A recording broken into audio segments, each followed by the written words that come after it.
Dawntrail is here, and I have finally finished the story, and that's what we're going to be talking about today. But before we get started, let me just say right now, there are going to be spoilers in this video. If you have not finished the campaign, do not watch this video. That's what we are talking about the entire video today. We are talking about the Final Fantasy Dawntrail story, the good, the bad, the ugly, what I was sad about, what I was happy about, and kind of just go over everything with you guys. So with that, let's jump right into it with some of the good things from the expansion. The Battle for Succession, in my opinion, was by far the best part of the MSQ.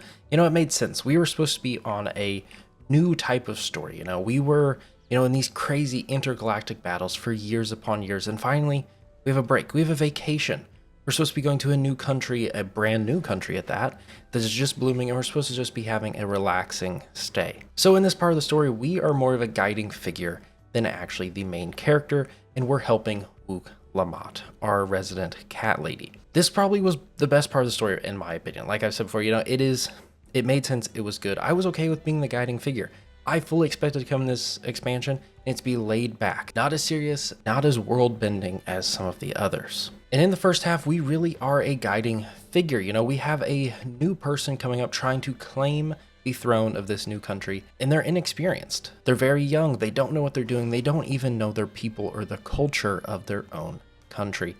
And so we kind of help them, guide them through this journey of finding themselves, but finding also the culture and kind of understanding the people of their nation to make them a better leader. They were still very, very immature. And even when, spoiler, they do win and become part of the Dawn Throne, they still are not, in my opinion, fully ready to be leaders, but I think they actually have to just start leading to gain that experience. And in the conclusion of the Battle Succession, I do like how it ended with, the father, Galul Jaja, having two heads, and actually the Battle of Succession, there are still two heads currently on the Dawn Throne with the second and third promise. Now, another great thing that I found this expansion were the zones. And now I'm talking visually, the design, everything about them, they look amazing. The zones are cool, they're captivating. Now, there was one zone specifically that I did not love, and we're going to talk about that later. A little spoiler if you want, it involves Red Dead Redemption.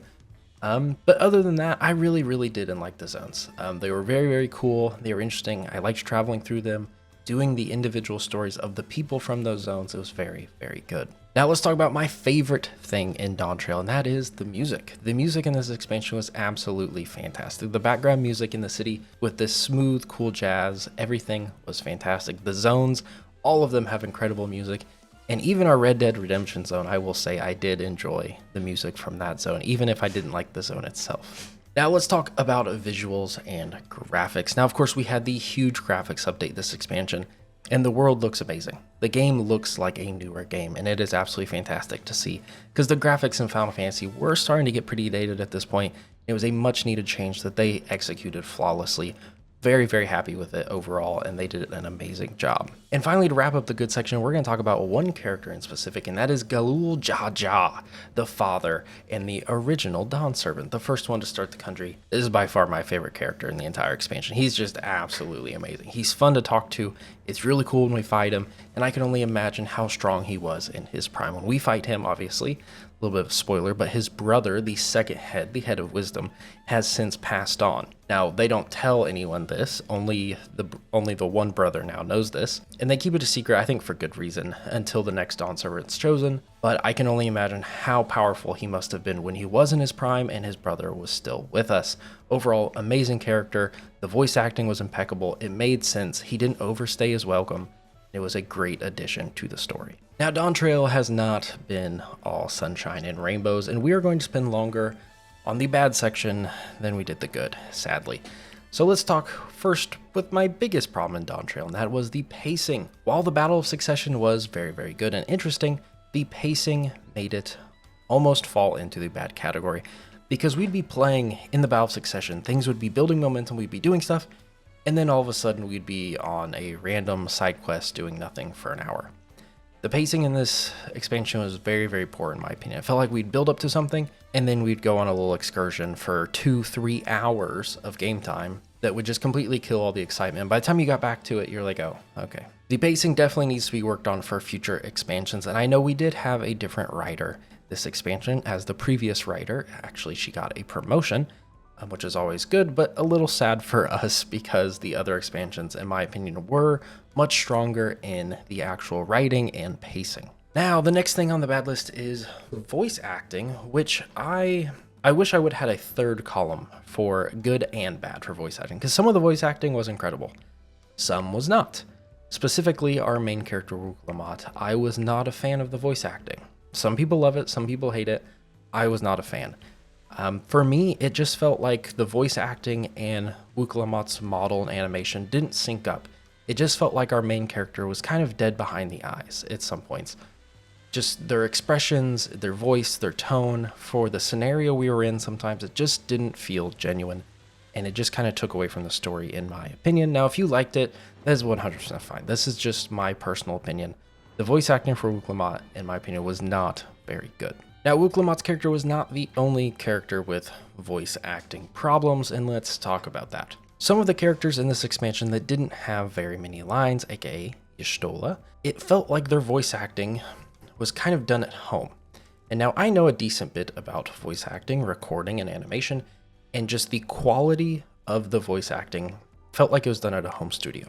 And it makes sense, right? Their characters did not have a ton of lines. It probably makes sense for the studio and for them to just do it at home in a home studio instead of traveling to a professional production studio where you have to have audio engineers, a booked booth, all kinds of this stuff. It costs money, it costs time. Overall, I understand why characters with few voice lines would do it at home. However, for a game as big as Final Fantasy and with the budget that Final Fantasy has, I would like to see all of the voice lines professionally done. Now, I don't have any confirmation that these voice lines were done at home. Maybe something happened in the booth that day if they were done professionally, or something happened with the audio engineer. I'm not sure, I cannot verify it. Just from my personal opinion, that's what it kind of felt like, is that it was more done in a home studio setting, and it wasn't just up to the quality of their voice recordings in the booth.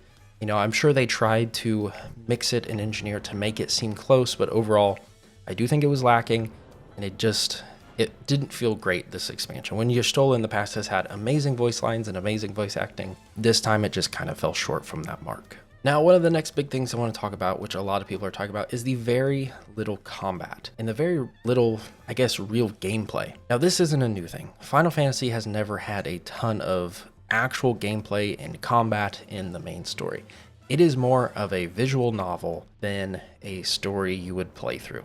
And some people might get upset by that, but that's how I see it. You know, there's very, very little combat. Some expansions have had a little bit more, and the dungeons do add to the story, but there's just not enough. 90% of the story, we are just running to an icon, clicking the icon, and either reading voice lines or watching a cutscene. And that's kind of gives the feel, in my opinion, of the visual novel. You know, overall, I would like to see more combat, more gameplay integrated in the story.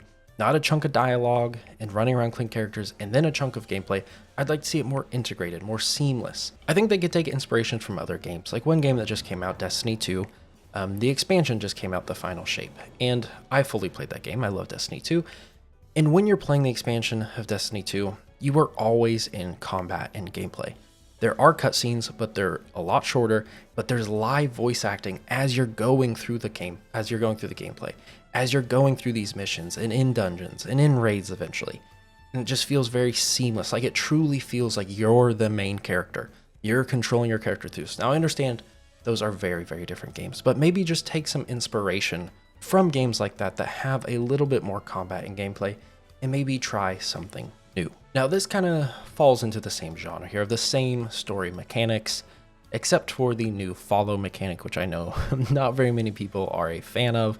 I do commend them for at least trying something new, but I do think it's time that we kind of evolve our story with new story mechanics. Right now, most of them are just, you know, like I said, run to the point, click it, and then read or watch the cutscene. Now, I do think that Final Fantasy does need to evolve. You know, you either evolve or die. And I think the story mechanics are starting to get dated. You know, when Final Fantasy came out, that was a very, very popular way to tell story in an MMO. It was kind of the way that you did it. But looking at games like Destiny 2 or even WoW at this point, things have changed. Expectations have changed. And I think they need to take a long, hard look at how they can kind of revamp the story mechanics to include more combat, more actual gameplay into them for future expansions to continue to be this level of successful.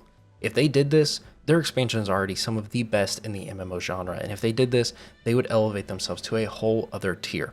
Their storytelling is completely unchallenged. So if they added this, it would just put them one step above everyone else, and they would continue to be the top sold MMO of all time. Now our next big thing to talk about, which is not new for a Final Fantasy expansion, but in this expansion they felt a lot more glaring, that is plot holes. The good old plot hole that kind of just leaves you questioning, why did they do that? And there's one really, really big one that I want to address, and I've seen this everywhere, and this is Galul Jaja being killed. Now I understand why he needs to be killed for the narrative. It's the son, his first son, gaining this, extreme power that we don't even recognize, it's so advanced, and killing his father because he was not chosen to be the Dawn Servant. I understand why he had to die. Like, sure, I would have liked to see him live. He was my favorite character, but I don't have a problem with him actually getting killed off in the story. I have a problem with the Warrior of Light even being there. If the Warrior of Light was going to be there, they needed to do things differently. So let's break this down. So in the cutscene, we are basically standing there as the oldest son challenges the father. And in this, we respect their honor, specifically of the father, saying, hey, if someone has to put down my son, I'm going to be the one to do that. That makes sense. I get that, especially in the culture of the Jajas, it makes sense. So they fight, and the father wins. The son loses. The son dies. And then he comes back to life. And not only does he come back to life, he comes back to life glowing red, and we can see that there's something attached to his skull. This is where the Warrior of Light should have stepped in if we're going to be in this cutscene. But here's my recommendation, right? We don't even be in the cutscene. But before we get to that, we'll continue. He resurrects, which is not normal for this race of being. They cannot resurrect. So that's weird. And then he proceeds to basically one-shot his father, who beat him pretty easily before. So he's obviously much, much stronger than he used to be. So how can we fix this cutscene? Because it just seems silly. The Warrior of Light is incredibly, incredibly powerful. And if you don't know who I'm talking about, the main player character, the person you are in charge of, they're incredibly powerful, and we could have stepped in and stopped that. We probably could have defeated the first son right there, in all honesty, but we're being cautious, being careful, but we should have stepped in after the son resurrected. Something was very, very wrong there. All bets are off. The father, he said, hey, please stay back. Please let us do this. If someone has to put down my son, I'm going to be the one to do it. That makes sense. I get that. But as soon as he resurrects, all bets are off. So let's break down how we fix this cutscene. So when this all starts, we see these super advanced ships flying towards the main city, and we are out in the Red Dead Redemption area, and we start running towards the city. That's a normal response for the Warrior of Light. That makes sense. But why didn't they just make it so we don't get there in time? Make it so that our player character, the Warrior of Light, arrives as the father dies. That way, it makes sense that we couldn't intervene because we weren't there. And I get, how are we going to see this unfold if we're not there? Well, multiple times in this story, the Echo shows us things that we're not there for. We see stuff in different camps. We see stuff from the past. We see all kinds of stuff thanks to the Echo. So why don't we just use that there? Use the Echo to show this fight as we're running there. Our character can stop and hold their little hand to their head and do the whole Echo thing to see it. And then we get there as he dies. We're still there for the final cutscene, really, that shows, him saying goodbye to his son and daughter and everything. We're still there for that. And everything just flows better. Why they didn't do this way, I don't know. Maybe they didn't think about it. I have no idea. It makes way more sense, in my opinion, to do it that way. That's how I would have done that cutscene. And that honestly is my biggest pet peeve of this entire expansion, is that specific plot hole. It drives me crazy when that happened. There's one more that almost rivals it, which we're going to talk about next, but it just drives me crazy. So that's it. I won't continue to beat on this thing, but that is the worst plot hole, in my opinion, of this. Now, the second one that is very, very close is letting Sphene take the key when we have it. So we defeat the first son, obviously, in the final, or in the second to last trial, and we beat him. And guess what? When we beat him, he, evaporates kind of after talking to his son, and then he drops the key to open the gate to the Golden City, which really is not a Golden City, and we just leave it on the ground. And here comes Sphene, who's already betrayed us at this point. Sphene is the enemy. She just walks right through the group and just picks it up. And then gives this dialogue of, oh, I'm sorry, I have to do this for my people. Why did no one pick up the key? Why did we just leave it on the ground for Sphene to take and then become this ultimate weapon that's going to wipe out humanity and merge worlds? Like, why did we just leave it there? someone pick up the thing that the bad guy dropped. I feel like that's a pretty common thing now. And that plot hole just did not make sense. You know, if right as he was dying and right as he was falling down, Sphene teleported there, since Sphene can teleport, and grabbed it and stole it from us, sure. Okay, she got the better of us. But we just let her walk right through there and pick it up? What? It makes no sense. That part drives me crazy as well. There's so many ways they could have done it better, but it just drives me crazy. They just let Sphene walk through and pick it up. It just drives me crazy.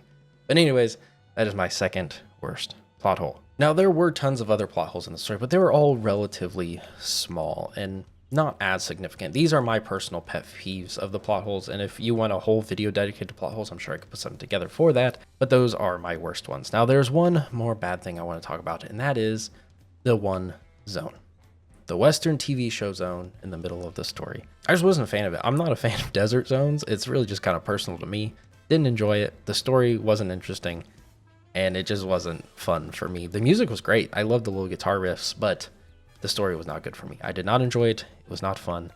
And that's really kind of in there because it's really just a personal opinion on the Western TV zone. I just didn't like it. I didn't like playing Red Dead Redemption and Final Fantasy, and so I just didn't like the zone. But overall, that is the good, the bad, the ugly, and everything wrong with Endwalker, but also what's good. There was a lot of good. I did enjoy, the expansion as a whole. And I appreciate all of you for watching. These Final Fantasy videos are doing honestly pretty good.